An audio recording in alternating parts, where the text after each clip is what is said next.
It was the 8th, of January is when I found the cell phone and knife on 95. Donald Brown was notified. It was collected. The next day was the 9th. I found looked like a bloody mattress with a red, like a reddish or burgundy bed sheet on it. Right. And so I took the bed sheet, I put it in the paper bag, sealed it, time and dated it. Then also with the mattress and the carpet was there, along with the bloody mattress. Then the 10th is when I found the person in the freezer on 95 behind New Hope Church. On the mattress and the burgundy sheet, that was on the dirt road. I call it the Fire Tower Road. It's County Road 214, Henry County. And how close was it to the fire tower, or where? What? It's probably close to middle ways on that dirt road. Yes, sir. Close to that tower. Is where is on the right hand side. That'd be the north, right? The right hand side of the road if you're going towards 431. Yeah. If you come up on that dirt road from 431, it's going to be on your left hand side. Okay. But if you're coming from 95 and you turn on 214 to your right, it's going to be on your right hand side about middle ways by the tower. So, and you called him. You weren't alone, number one. I don't want to say who all was with you, but you were not alone. And you called Brown on your cell phone? I was in contact with Donald Brown the whole time during the search. If anything was found, he was notified. And he said, we'll collect it. And I got the paper bags he gave me. Matter of fact, I got some still in here. The brown paper bags. Was he going to come and pick it up? Initially, did he say he would come and pick it up? There were so many things that was, us up and down the roads as far as trash, and basically if you call him every freaking second over, every little issue found, I mean they just don't got time for that. Right. And but if it was real interesting, I'd call him and let him know. He said we'll collect it and bring it in. So it was actually the 9th of January is when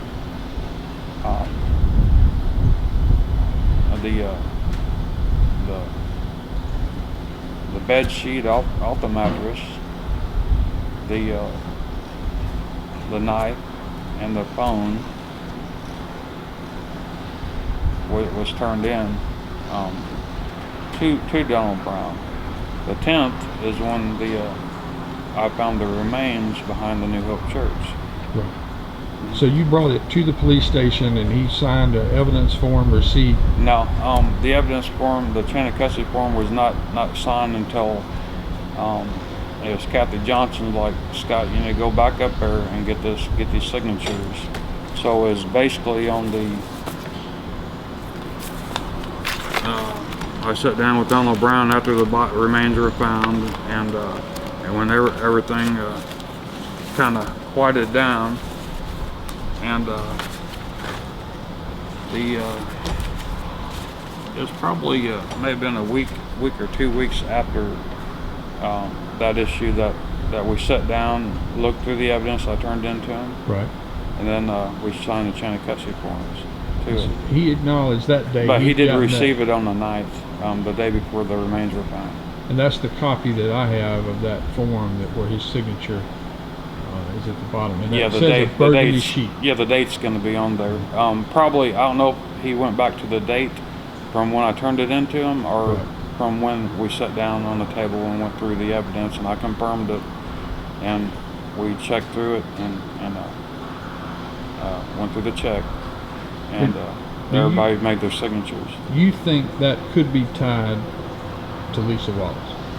It could be tied to a number of issues. It could be the Pugh, or it could be the Lisa Wallace. What brought me down that direction was Russell Caldwell, which is the caretaker of John Wise's property where Lisa Wallace lived. Right. The caretaker is like, you need to be looking down 95. And so, That's and that's the statement. So I kept looking down 95. Also, the boss, the manager where Lisa worked, Bill Burr or Gary McLeod. Right. Gary McLeod worked McLeod, down. yeah. McLeod worked down 90, lived down that direction also. So it had several interests from Russell Caldwell and McLeod. Right. That's a good direction to look, and Makes perfect but sense. I end up finding other issues besides the issue I was looking for. Stumbled on the Poli Perez. Well, we think it's Poli Perez. Yeah.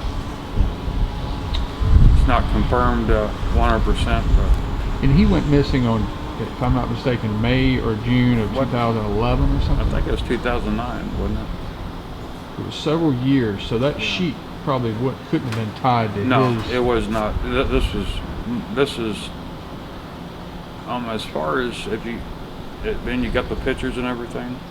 You can see that it wasn't really faded. It wasn't that old, but it'd been out there probably a good few months. On the stuff in the Dickerson case, the stuff that was found at the stop sign with the old man, can you briefly describe that to me? Okay. After the remains were found of the Pugh, Yes, sir. which is Willie Pugh, and when I located the remains, I tried to confirm, okay, is this really what I'm saying? And I kicked the base Yes, sir. of is this basically something wrapped up in a blanket with duct tape, and I kicked it, and there I kicked the feet part, Right. and which appeared to be, you could clearly see there, you could see the both legs were actually tight together. Right. You could see the outlines of the shoes on him, Right. and you could, when I kicked it, I was kicking shoes when I kicked the feet. Yes, sir. I'd not kick it hard. It's just basically trying to confirm it was a solid mass. You could see the outline of the shoes. It was perfectly wrapped. It was not, it was not in a condition that the jury was actually seeing what I seen. And it had me kind of baffled, like, what is going on here? Yeah. So like the top part of the body where it was sort of, you saw all the plastic and all that exposed stuff. It wasn't like that? No. All you seen was a blanket and duct tape, and then you seen the out. Once you focus on what you were seeing, you can clearly see pretty much an outline of a body. When I kicked it, it was confirmed to be a solid mass. And I kicked the base, which is the feet. That's as far as I went to the remains, was at the feet. I did not go past that. So you didn't have all that plastic and big old rounds of duct tape. I mean, it was perfectly wrapped. All blanket, head to toe? Yeah. So you couldn't see any plastic or any head or any shirt? No. No exposed arm, anything like that? No. That was in one of the reports, I think. No. I remember both feet actually real tight. I remember tape around the ankles, and I could see the outline of the shoes. And when I kicked it, it felt like shoes on Mr. Pugh. And so then at a later date, you were out there. I know that David Morris was still searching for a cell phone and things like this. And tell me about the guy at the end of the road. Don't say his name. I don't want to put him The at reason risk. was, during the search, the reason why I went back out there was because clothing during the search, clothing items were found in the vehicle. Supposed to have been shoes and pants, bloody. And Yes, sir. and what had me think, jeans, his jeans, his Yeah. tennis shoes. and what had me kind of concerned is how come here this remains I found had shoes on it. So I was like, am I looking for another body? And so I'm like, that's why I went out there. I see what you're saying. I went out there a few days later to search that area again because I was like, something ain't adding up. So Right. I go back out there and I started checking that whole road up and down it, and I went to the T right there at 13 Right. and Going away from Sutton's. Dairy Road and Okay. 13. I started looking at the intersection there, which is the T. The gentleman right there at the house if you're coming from 51, you hit Sutton Dairy, then you run into the T. You got the house on the property on the right hand side, Yes, sir. which is the gentleman lived there. He's kind of age, and he's like, I'm wondering when y'all is going to show up down here. And I'm like, okay, is there anything I could help you with? And he pointed out a vehicle that had pulled up. Actually, there's a vehicle making a ruckus about 3 o'clock in the morning, and he looked out the bathroom window. He could see from at the T, there's a street light. He's seen a tall black gentleman actually pushing, not running over, but pushing the sign over with his vehicle. Right. That's what I seen. And then he seen him. He was there a good while. Then he seen him get out of the vehicle and pick up car parts from around his vehicle, and eventually the vehicle took off. But there was he pointed out beer cans to the left of it, car parts. It ain't a stop sign, but it's basically a caution sign on the opposite, right there on the opposite side of the road at the ditch. Right. Where the car parts. He pointed that out, and I continued to look. I found a busted calculator on my left. Then I seen the baggies. Right. Like Was found on drugs in or something? no, I just sandwich baggies, Okay. which is on the right. And right then I called Officer Grills. I said, you need to come down here and look at this. This looks very interesting. Also, you can see with small tires where the vehicle burned out to push the sign over. So you had, even Grubbs witnessed it. Neil Sutton, I took him to the location, showed him the stuff that was there, and also there's another MT that came with Neil Sutton. The person they saw this. What did Grubbs do with the stuff at that scene? This is Deputy Grubbs that you and I know, Baker Hill. Officer Grubbs. Yeah, he's a mayor of Baker Hill, I think. Okay. Right. Barber County Sheriff Deputy. Yes. Yeah. Did he collect all that stuff and talk to the man? He did talk to the gentleman. And I said when I took Grubbs to the area and he talked to the gentleman, I said, this is very interesting. He said, yes, it is. As far as the car parts were collected, he opened the trunk of his vehicle and took out evidence collection stuff. Right.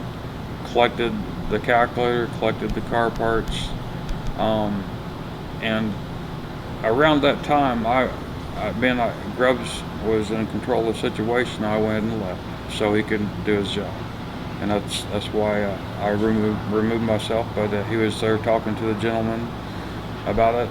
But the gentleman told me it happened at around 3 o'clock in the morning.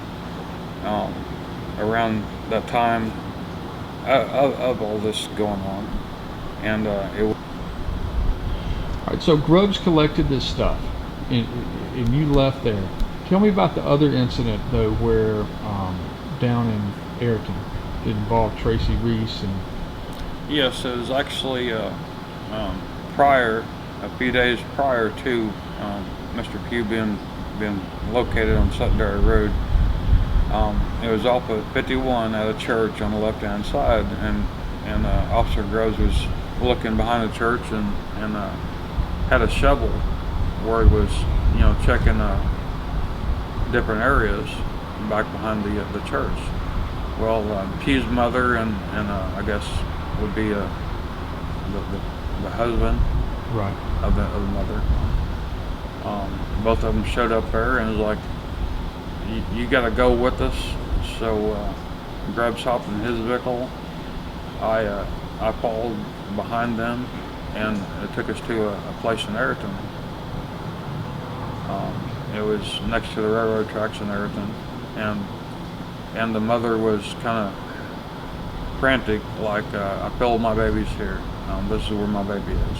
Right. When I got to the location, there was a wooden fence on the right-hand side next to the house, which is the house next to the residence that we were looking at. Right. The fence was recently damaged. You can see it's recently busted wood, and it appeared to be like someone got knocked through a wooden fence. I mean, it was like a high impact, with what I witnessed. And Grubbs looked at it. He looked at it. He says, "Well, I don't see no blood on it." Then right after that, Tracy Reese showed up. So I was showing it to Tracy. I was like, "Look at this." He's like, "Wow," But Grubbs did take pictures of, that area. And where it was the damage to the fence? Yeah, but I stayed back when I started taking the statements from the three individuals. I stayed back away from it, so I did not. I wasn't close enough to hear what was being said, but I was just basically with the Pugh's mother, trying to calm her down, and she's like, I feel my baby's here. And I said, well, do your best to find your baby. And so that pretty much kept me going as far as searching and continuing, because, mother crying, somebody she don't even know. Right. That's So it just kept me continuing to do the search. And there was a girl present, right? That lived there? Yes, there was a young female. What did she say about anything? I told you I backed away from the issue when they started trying to get the statements. Right. And I was pretty much with the mother, Pugh's mother, trying to calm that situation down while the officer was talking to these individuals. So, in all the case of the Dickerson trial and Dickerson's legal discovery request, the Sheriff's Department denied having anything like that. They didn't know anything about that. So, what would that mean to you? I mean, I know that I'm just asking. Well, you can always cover that up. You can ask the Pugh family that did occur. I don't doubt. Yeah, I don't doubt what you're saying. Tracy Reese was there. Officer Grubbs was there. Tracy said you're telling the truth. Yeah, he acknowledged that. But why would the Sheriff's Department, you think, not want anyone to know this? There's a lot of stuff that don't make sense, and I'm a veteran. We've been through, just one of many vets that's been through a lot of issues, and there's a lot of stuff overseas that don't make sense. But it's just basically, let the law do its job. But when you start seeing issues, it should be very, very important to, especially these kind of cases where you got murders and stuff like this. It should be very important that every detail is documented, and at least the jury should be able to see it, to know what exactly all went on through it. Being there are witnesses, it was documented, but these witnesses were never brought forward. A lot of stuff was found that should have been real interesting to the case. Wasn't, as far as my understanding, was not in the trial. Right. And the way the remains were found was not like it was being showed to a jury. So I'm kind of baffled, just how bad an issue is really going on in this county. It's very disturbing as a veteran. We're held to a higher standard, because we have to take care of everyone. Everyone, is important, has a value. And so, trying to protect somebody's rights that's going through this kind of situation on the murder trial, and also the family of the victim. Right. They deserve to know who killed their son. Yeah. Yeah. And when you talked to the investigators that worked for John Taylor, you told them the same thing? You told them about all this? Did they know this? Taylor know it? John, let's see, Jay Taylor? Right. Yeah, Jay Taylor, he says, Scott, the truth is far from being in the courtroom. And I told him, I said, a lot of stuff was found. It's collected. He says, Scott, it floated away. It floated away. That's what he said. And so even witnesses like Neil Sutton, there's an EMT with Neil Sutton, and I took them to the location also with the gentleman was out there. The gentleman was out there when the evidence was collected from Grubbs. The gentleman also seen the evidence being collected, including me. And I'll let him basically get his statements, and I left it be, and I backed away from it. So Taylor knew before the trial about the evidence at the end of the road. Yes. And he knew about what happened down at Ayrton. Yes. That scene.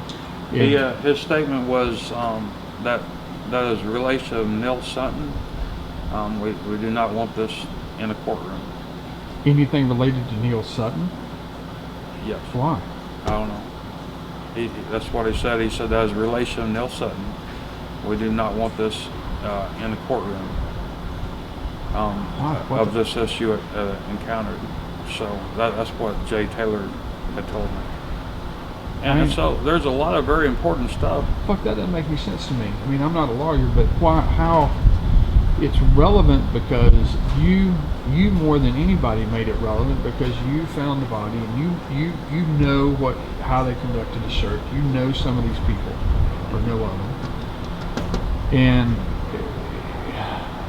they can't say that you're some lone person in this because there are multiple other people. My main thing is here. You have documentation. Here I'm a veteran, and I'm worried about everybody, and especially the rights and our freedom, and so you got so many people missing in this county and the surrounding areas, like they are not running off. So I'm trying to prove to myself that they ain't running off, and actually I'm proving that they are being murdered. They are being, this is a very bad issue.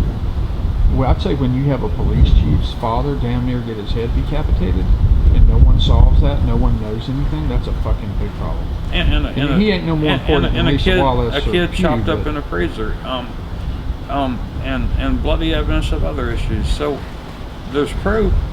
If they want to get out there and solve it, to actually do their job, there's enough proof to say, hey, this issue is going on. Our community is in danger. And what are you going to do for us? What did Jay Taylor? He did not want you to testify, or he attempted to change your testimony. He did not want me to mention about the gentleman at the end of the road pointing the issue out to me. He wanted me to say that I found it myself. So he wanted you to lie on the stand. I did not find that myself. The gentleman at the end of the road pointed it out, told me what happened, took me to the evidence that was there, and that's when I called Grubbs. And Grubbs took his statement. That is not something I found. That's something that I was pointed out to look at. All right. So when Taylor asked you to change your testimony to lie, what was your response to that? I know you and I talked, but shortly after that, the judge called us witnesses. There's 2 witnesses. Called us in. Said you come back Monday. I called Kathy Johnson. I called. You called me. Called several people. Lee Helm. I called several. I said Lee Ham, investigator with the DA's office. Yeah.